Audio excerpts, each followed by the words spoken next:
само вие, СДСМ, можете да направите, значи она што го рековте пред малку, не знам дали се чувте што рековте, дека раководителите биле задолжени да направат систематизација според профилот на кадрите кои што седеле дома и не оделе на работа.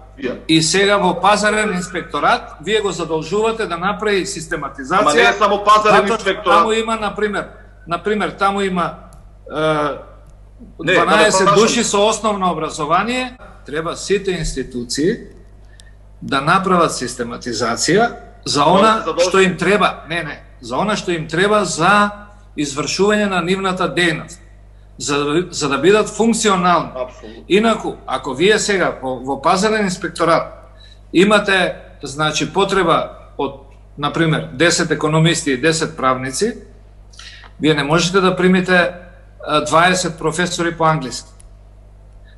Не смеете да направите систематизација за 20 професори по англиски. Кого ќе учат во инспекторат за англиски јазик? Сега не сакам да вулгаризирам дека немале ни факултет вие имате сосема обратен пристап. Значи, вие прашањето го решавате со тоа што институциите ги задолжувате да направат систематизација според кадрот. Никаде во свет не се прави институција да се задолжи за да вдоми некој што не работи претходно. Во државата, значи, има 125.000 отприлика администрација, можеби и повеќе сега. Затоа што имаше една порака од Заев објавено дека СДСМ за првите 2 години вработил 39.000 луѓе во државната администрација. Можевте и тогаш да ги запослувате овие. Не моравте прво вашите партиски кадри да ги вработите. Има порака една што тие се веќе вработени, господин Тарковски.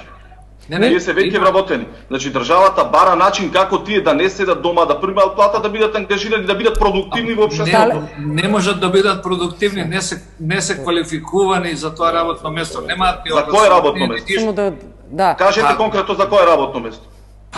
Пауновски тоа треба да ви го каже и он ви вика немам потреба од тие кадри. Најинформираниот човек кој што си ја знае институцијата своја, као што вие веројатно у ПУИ, како сте магистар по криминалистика, значи сте знаеле дека каков кадар ви недостасува. Во институцијата најдобро знаат раководителите кој кадар им недостасува. Не можете вие да му наметнете да направи систематизација според тоа какви луѓе имате на берзата на трудот или каков е профилот на кадри кои што седат дома и не работат. Но во ситуација кога имаме ние 1500 лица кои што се на терет на државата, примаат плата. Не се на терет на државата, господине Талески. На терет на граѓаните. Значи граѓаните ги плаќаат. Не се тоа, немојте да велите државата. Сега сака да се вмеша. Ве молам, Алберт Муслију. Државата не продуцира пари. Државата не создава. Ве молам, тоа се даноци на граѓаните. И треба почит кон тоа и дали се согласувате ништо да не работат, а граѓаните да ги плаќаат за ништо не работење.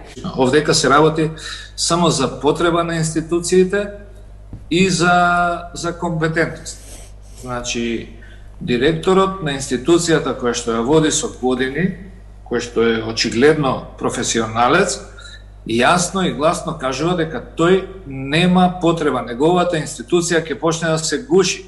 Можеби нема да има столчиња каде да седат, можеби нема кај да влезат на работа, можеби немаат канцеларија. Тие се не дека не се продуктивни, тие се контрапродуктивни ако немаат кај да седат. Тие само ќе создаваат зголемен трошак. Добро. Ако немаат никакви познавања, нити можат да се вклучат во системот. И токму тоа ви го кажува господинот Пауновски, дека во ова општество има уште можеби многу работни места. Не сум информиран како одела целата процедура, меѓутоа од она што го разбрав, Артан Груби испратил 35 во пазарниот инспекторат. Мислам дека би требало малку посериозно да се пристапи кон овој проблем. Артан Груби би требало да седне со директори на институции, да излезе со списокот на кадри, на профил на кадри, и да види кој од нив има потреба од некој кадар. Не може Артан Груби да му испрати апансас, значи, на невидено во пазарен инспекторат 35 луѓе на Пауновски. Да ги вработи и, значи, сосема обратен принципот бил.